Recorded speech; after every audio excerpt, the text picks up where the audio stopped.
इसी कॉन्टेक्स्ट में मेरे जहन में जो आता है अक्सर, खासतौर पे जब एस्ट्रोनॉमी की या स्पेस रिसर्च की बात आती है, तो अक्सर उस पे एतराज ही होता है जी कि दुनिया में लोग भूखे मर रहे हैं और आपको एस्ट्रोनॉमी की हाँ, पड़ी है या आपको स्पेस साइंस की पड़ी नहीं, है।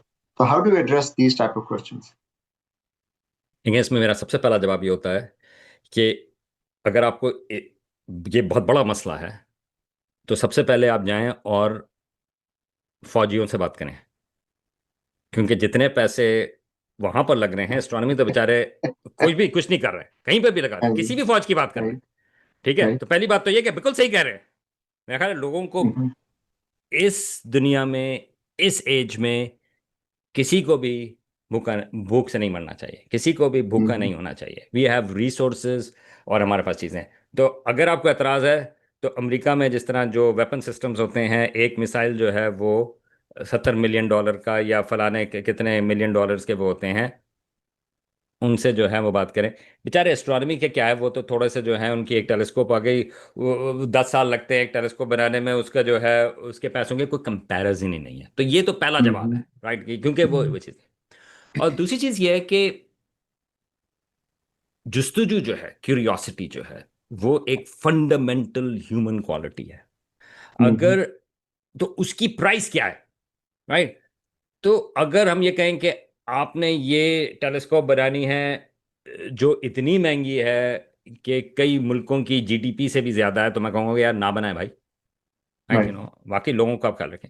लेकिन अगर आप बजट के हिसाब से देखें, तो जो एस्ट्रोनॉमी का जो बजट होता है या प्योर साइंसेस का जो बजट होता है, वो बहुत छोटा फ्रैक्शन होता है पूरे मुल्कों के बजट में। लेकिन वो जो प्रोवाइड करता है, खासतौर से मैं कहूँगा एस्ट्रोनॉमी और स्पेस, उसके सिलसिले में इंसानियत के सबसे अहम सवाल। अब उसे क्या मतलब है? मतलब ये है कि ऑरिजिन्स के सवाल जो हैं, कि कायनात कैसे बनी, जिंदगी कैसे शुरू हुई, हमारा सैयारा कैसे बना, ये जो हैं वो फंडामेंटल क्वेश्चंस हैं जो हमेशा से इंसान उठाते आए हैं। तो इसके लिए अगर हम थोड़ी सी इन्वेस्टमेंट करें, बहुत थोड़ी सी, ये हम ज़्यादा भी नहीं करते, तो वो एक अहम होते हैं। और इसमें तो अभी मैंने प्रैक्टिकल चीज़ों की तो बात ही नहीं की, क्योंकि बहुत सारी चीज़ें जो हैं, जिस तरह हम आपके जो कैमरे हैं आईफोन के अंदर या फलाने जो सीसीडीज होती हैं, वो कहाँ से हैं? वो एस्ट्रोनॉमी के कैमरेज जो हैं, हम लोग सीसीडीज जो हैं हम तो 80 से इस्तेमाल करते आ रहे हैं, राइट? तो बहुत सारे प्रैक्टिकल बेनिफिट्स ऑफ कोर्स होते हैं। लेकिन मैं तो प्रैक्टिकल बेनिफिट्स की बात नहीं कर रहा, मैं तो ऐसी रिसर्च की बात कर रहा हूँ जिसका कोई प्रैक्टिकल बेनिफिट नहीं है। मेरा ख्याल है कि वो इंसानियत के लिए वो अहमियत रखते हैं, क्योंकि अगर हम इस किस्म के सवाल नहीं उठा रहे, अगर हम कहें कि ये तो इंसानियत जो है वो, उसकी ज़रूरत ही नहीं है इस किस्म के सवालों की, तो फिर इंसानियत को बचाने का क्या फ़ायदा, राइट? आई मीन, ये वो सवाल आता है कि यही चीज़ तो है जो हमें इंसान बनाती है। इसी वजह से तो जिस तरह हम जॉन ग्रैंट को देखें, तो अगर हम उसको समझ पाएं, क्या ज़बरदस्त चीज़ है कि यार ये क्यों होता है, राइट? तो इसके प्रैक्टिकल चीजें भी आप उठा सकते हैं, कि ताकि हमें अगर कोई मिसकंसेप्शंस हैं इस सिलसिले में, जैसा आपने कहा, उसको भी जवाब देता है कि नहीं, ये मिसकंसेप्शंस की बात नहीं है, तो खाली जो है वो जमीन के साय से गुजर रहा है, खाली उसकी बात है। राइट। सूरज को अगर आप समझने की कोशिश कर रहे हैं, तो आपको पता है कि क्योंकि सोलर स्टॉर्म्स भी होते हैं, तो उसकी वजह से जो है हमारा अपना मौसम को भी इम्पैक्ट होता है, सैटेलाइट्स वगैरह को भी इम्पैक्ट होता है। तो हमें सूरज समझ, अगर हमने सूरज समझना है, तो हमें और सितारे समझने की ज़रूरत है, क्योंकि हमारा सूरज जो है वो एक सितारा है। तो फिर हमने देखना है कि क्यों उसमें मुख्तलिफ किस्म की चीज़ें होती हैं, तो हमें और सितारों को समझने की ज़रूरत है। अगर और सितारों के हम इंटीरियर की बात कर रहे हैं, तो हमें बड़े सितारे जो हमारे सूरज जैसे नहीं हैं उनको भी समझना ज़रूरत है, क्योंकि उसकी वजह से हमें पता चलता है कि हमारा सूरज उसमें किस तरह से आता है।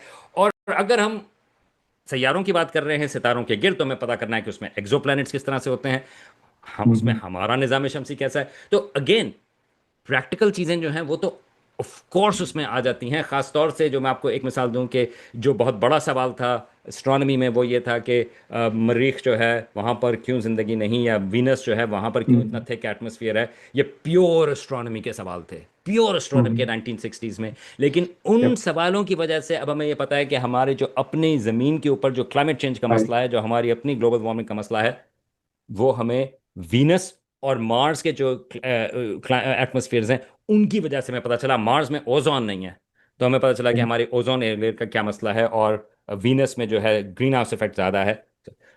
तो अगर हम 60s में ये कहते हैं कि यार ये तो इसका क्या फ़ायदा, इसको क्यों फंड करते हैं, तो बिल्कुल। आपको ये नहीं पता चलता कि हमारे अपना जो एटमॉस्फेयर है हमारी ज़मीन का, उसके ऊपर क्या हो रहा है।